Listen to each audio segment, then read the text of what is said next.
الحمد لله والشكر لله، الحمد لله والشكر لله. أزكى صلاتي وسلامي لرسول الله، أزكى صلاتي وسلامي لرسول الله.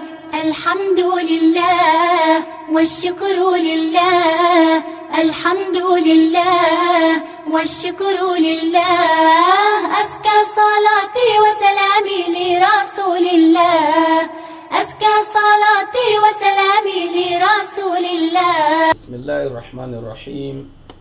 الحمد لله رب العالمين، والصلاة والسلام على الأتمان الأكملان على أشرف الأنبياء إمام المرسلين نبينا محمد وعلى آله وصحبه أجمعين.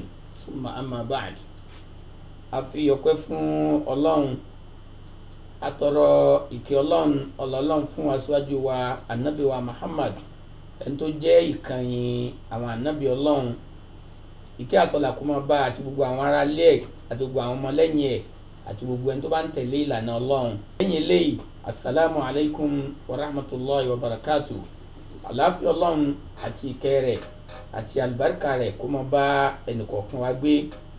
Lórí ìbánisọ̀rọ̀ tí òní, ohun tí a máa bára ẹni sọ òun náà ni az-zakat wa dawruha fi takaful ijtima'i. Sàká yíyọ àti ipa tí sàká ń kó níbi ìranra ẹni lọ́wọ́ nínú àwùjọ. Ní abẹ́ àkọlé yìí a máa sọ fún wa kí ni nǹkan tí ó ń jẹ́ zakatu gangan.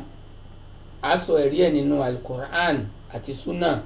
Bákan náà, kí ni àwọn nǹkan tí zakat yíyọ kí ni yóò jẹ́ kí ó wà ní yóò pèsè gbogbo ẹni tí ó bá wà láwùjọ. Àwọn ewu wo ló wà fún àwọn tí wọ́n bá kọ̀ jálẹ̀ tí wọ́n bá ní àwọn ò ní yọ zakat. Àwọn tí mo sọ yẹn àti bẹ́ẹ̀ bẹ́ẹ̀ lọ òní a máa bára wa sọ. Tí a bá ní kí a sọ fúnra wa kí ló ń jẹ́ zakat nínú èdè Yorùbá tá a lè tú sí Yorùbá, ohun tí wọ́n ń pè ní zakat òun náà ni an-namau wa ziyada.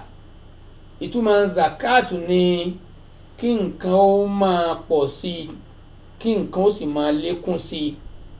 Ohun tí ó fà tí ìtumọ̀ àjọṣe tó wà láàrin ìtumọ̀ yìí pẹ̀lú zakat ni wípé gbogbo owó téèyàn bá ti ń yọ zakat rẹ̀ kò ní dínkù, owó yẹn ó máa lékún sí ni, owó yẹn ó máa pọ̀ sí ni.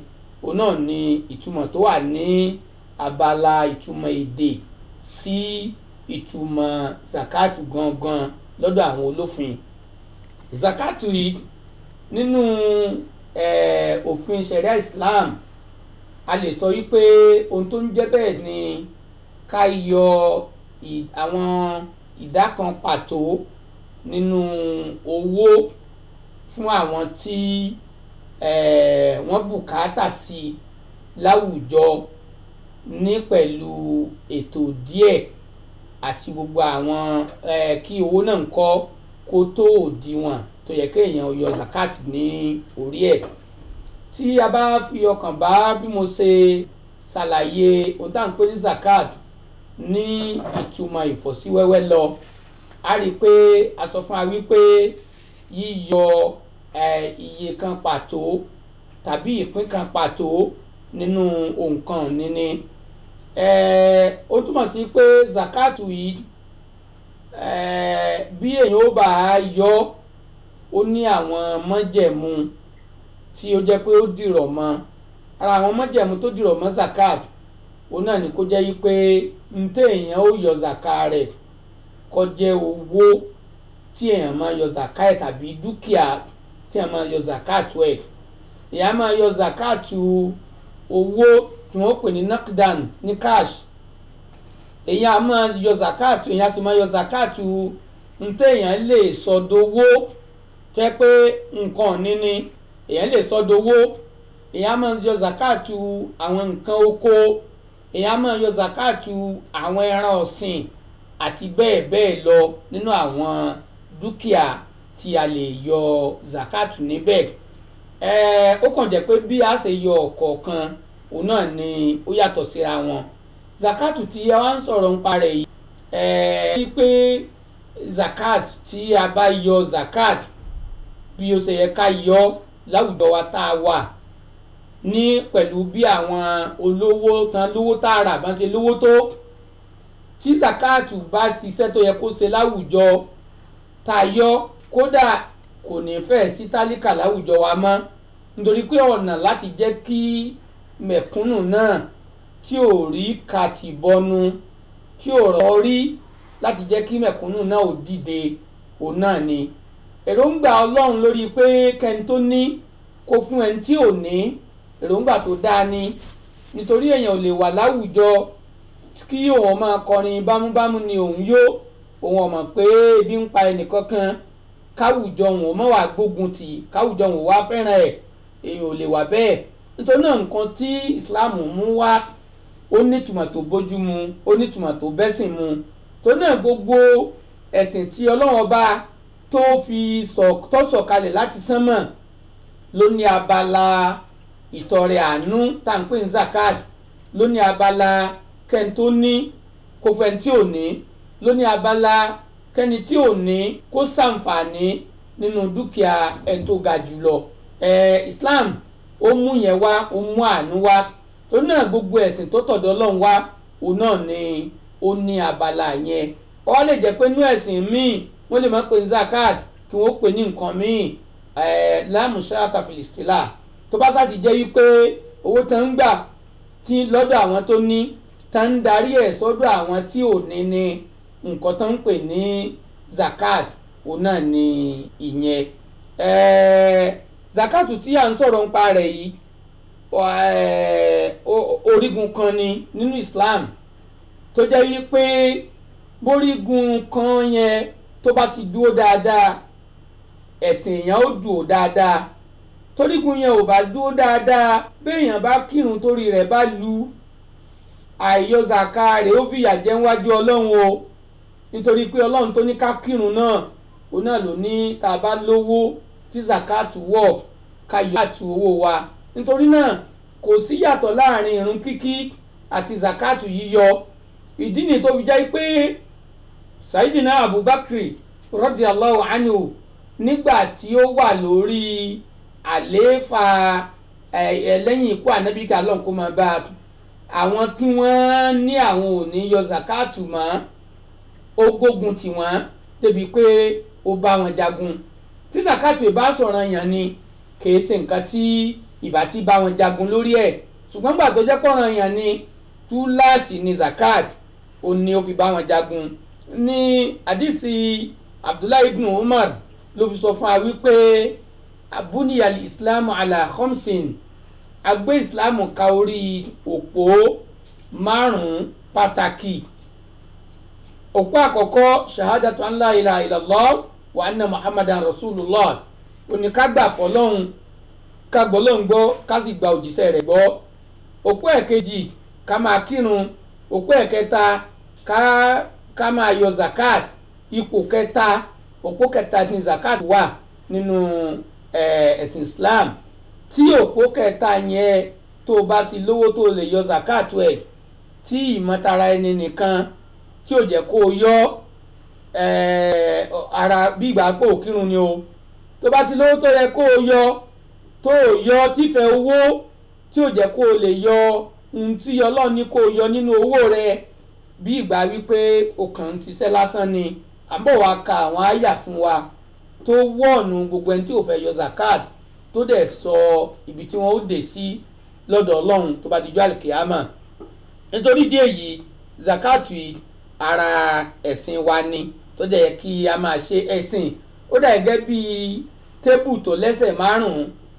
ẹ rí i pé tí ẹsẹ̀ kan bá ti kán bí tébù, tẹ́ bá gbé nǹkan kan lé tébù yẹn lábalábi tí ẹsẹ̀ rẹ̀ ti kán, ẹ rí i pé yóò bẹ́ǹdì sí ẹ̀gbẹ́ kan. ìwọ tí olówó tó yọ sàkà ẹ̀sìn rẹ̀ ń bẹ́ǹdì, ẹ̀sìn rẹ̀ ó ń fì sẹ́gbẹ̀ẹ́, fífi rẹ̀ yóò sì dànù nítorí zakatu tí ìfẹ́ owó tí ò jẹ́ kí o yọ. bí yóò bá dé yọ zakat, ó ní àwọn tí ó ní ẹ̀tọ́ kí wọ́n tẹ́wọ́ gba zakat. Zakat ẹsẹ̀ ntẹ́nìkan lè gbà tí ó jókòó lé o, ó yàtọ̀ sẹ́kùn owó tí wọ́n pè wọ́n gun ọ kódà kó jàfà. Zakat ẹsẹ̀ ó wò pé lágbájá mú zakat rẹ̀ wá, ó dà gẹ́gẹ́ bí ẹ̀bùn tí wọ́n wà jókòó lé ńkọ́ o. Zakatu ọ̀nà mẹ́jọ náà ni alukuran ní a pín sí, tí alukuran sì ṣàlàyé ọ̀nà mẹ́jẹ̀ẹ̀jọ yẹn tí Ọlọ́run ọba tí ó sọ fún wa wípé innama sadaqat lil fuqara'i wal masakin.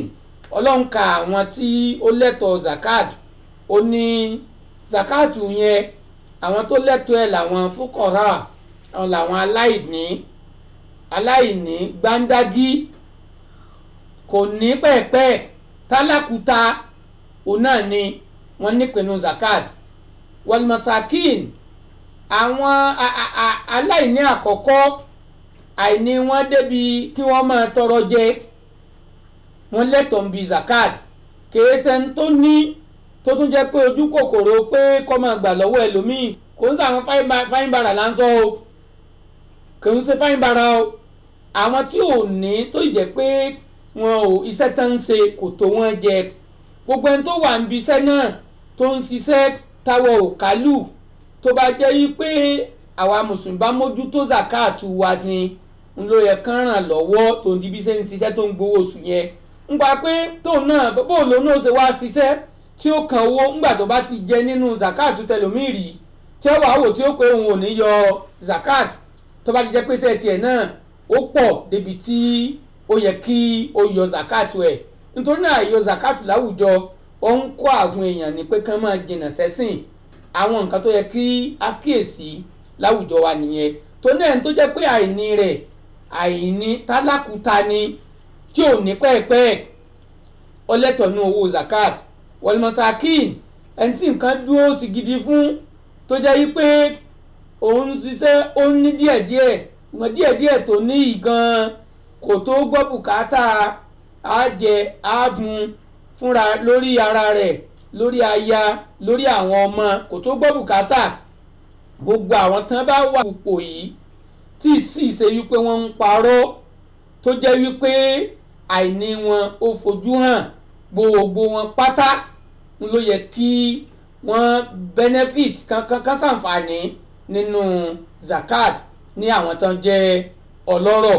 nítorí náà ọ̀rọ̀ zakat ọ̀rọ̀ tí ó tó wáìdì ni, tá a lè sọ tán ní àkókò ẹ̀yọ̀kan ṣoṣo.